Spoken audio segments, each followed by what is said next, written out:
Hi guys, it's been like more than a year since you heard from me, and I've really been busy with a whole lot happening in my life. I'm really sorry for not being able to give you content for the past 1 year. Um, but by the grace of God, I'm back now. At least I hope. Yeah.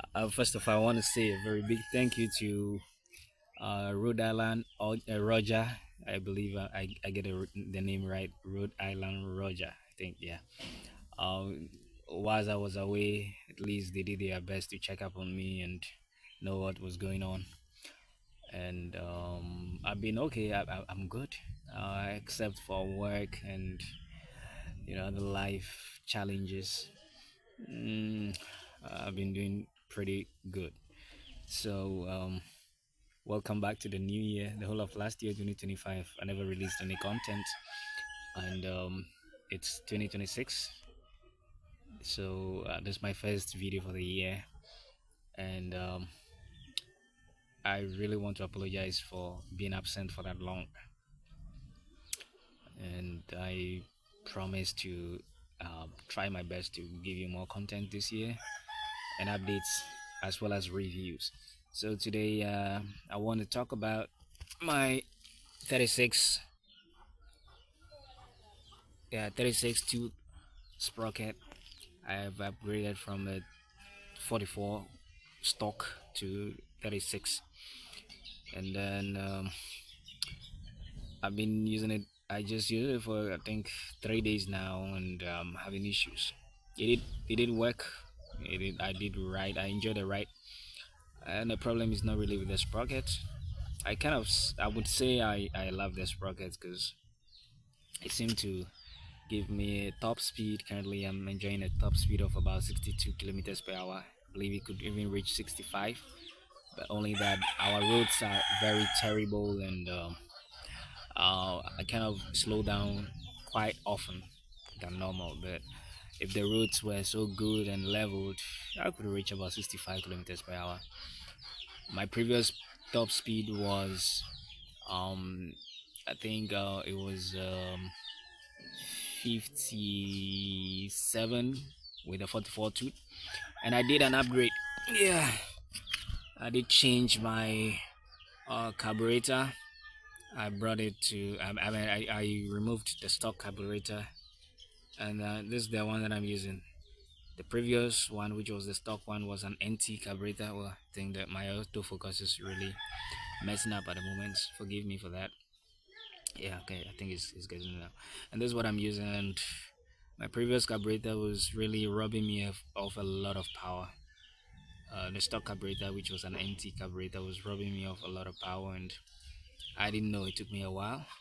Currently, my cylinder is about 2 years old, and I think it's also losing power somehow, but I'm managing it for now. So with the carburetor, I move how do you call it, the jet needle to the very tip, and I seem to be getting quite a lot of power that I never imagined. So I would say I'm good with that, and uh, it was giving me about 57 kilometers per hour on a 44 tooth, and currently giving me 62 kilometers per hour on the 36. Now to the main issue, which is not a sprocket anyway, is the the hub adapter is what I have an issue with. Yeah. This, I don't know if I should say it's a bad adapter, or maybe it's good for some types of hub but not others, because I seem to be having a lot of problem now. As you can see, currently this very spoke is almost broken. In 3 days, I rebuilt this wheel myself perfectly, and as you can see, this moves in between. So when you're about to start the wheel, it sleeps, it sleeps and hits this. My autofocus is okay. It sleeps and hits this spoke, and when it's riding, it slides on this. uh as you can see, this is not very good, and this very spoke is so loose that I don't know, I have to remove it now.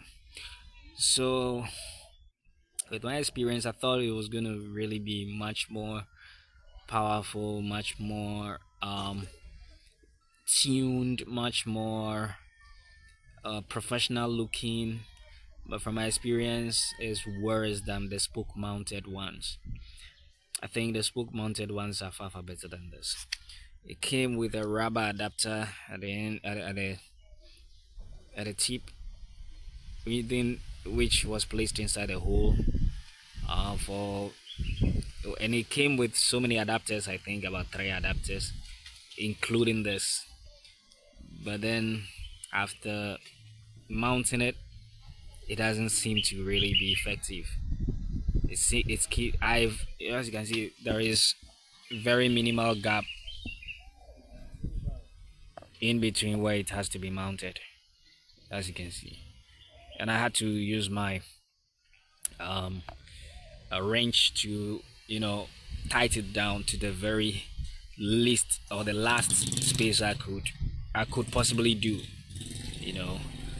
But there is still some slight gap. There's a little gap on both sides, you know. But then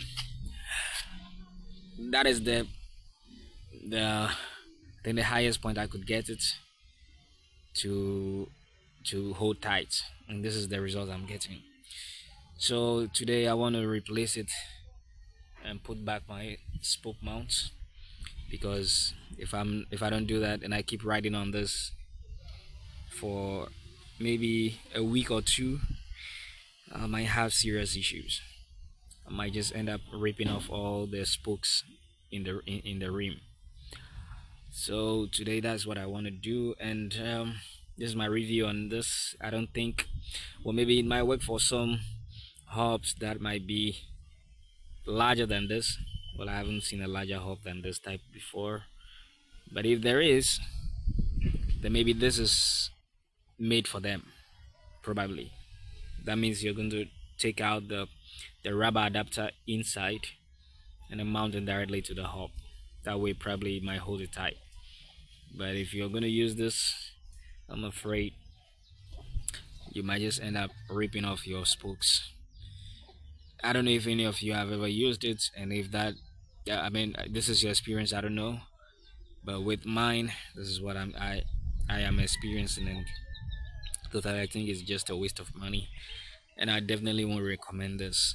It looks nice, it looks great, it looks professional, but trust me, nah, I won't recommend this to anyone. So this is the result of it. I have to remove this spoke because it's weak as it is now. I have to remove it out and replace it with a new spoke, and then place my spoke mount back on it. So this is my review in short. Yeah, and in the coming weeks I have something for you concerning my back converter, 6 volts to 12 volts, which I did a video on 2 years now.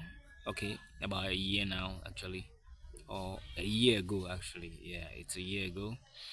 2 years now, a year ago. And my review over the years, I've had some challenges at certain points, but it's still the best option for me, considering my location, and it works great. But there are some do's and don'ts about it. So in the few weeks ahead, I'm going to cover all that um, aspects of our electrical, or let me say the electronic system of our engines. It's actually electrical, not electronic. And then give you some reviews about them, and what you should do and what you should not do based on experience. Okay, so and then my dashboard still works great, as well as, yeah, if you look through my videos, you would notice I did introduce a full gauge sometime a year ago. I'm gonna give you updates on the full gauge and then also my dashboard. Yeah. So I should say, if this is the first time you're coming across any of my videos and you're interested in knowing more about your motorized bikes, then do well to subscribe to the channel, because in the coming weeks there are gonna be a lot of content on upgrades. So today, right now, I'm about to change it. Now to remove the wheel, the rear wheel, and put back my spoke mount adapter for the sprocket. This is only gonna rip off my spokes. It's not good at all. No matter how tight, or yeah, how tight I try to screw it down, uh, it still hits the spokes. You can see they are getting bent. They are all getting bent. So that's my review. If you're considering getting one of these, you might want to think again. Yeah. All right. So let me put it together and let's see how it will look. Okay. A few moments later. All right, guys. I'm back. Yeah. So this is I'm done with fixing that is the spoke mounted sprocket adapter. We are back to the spoke mounted sprocket adapter. So here, as you can see, it fits right, and I'm about to do a test run on the bike. So yeah, I got some accessories, some cool accessories that I'm gonna be talking about in the upcoming weeks. So yeah, this is this is my bike at the moment. This is the upgrades that I've done for it. So I'm gonna cover every single part of it. All right. So thank you so much for watching. And if this is the first time you're coming across my video and you are interested in motorized bikes, do well to subscribe, because there are more content coming. Thanks so much for your time. Until next time, be careful out there. Bye bye.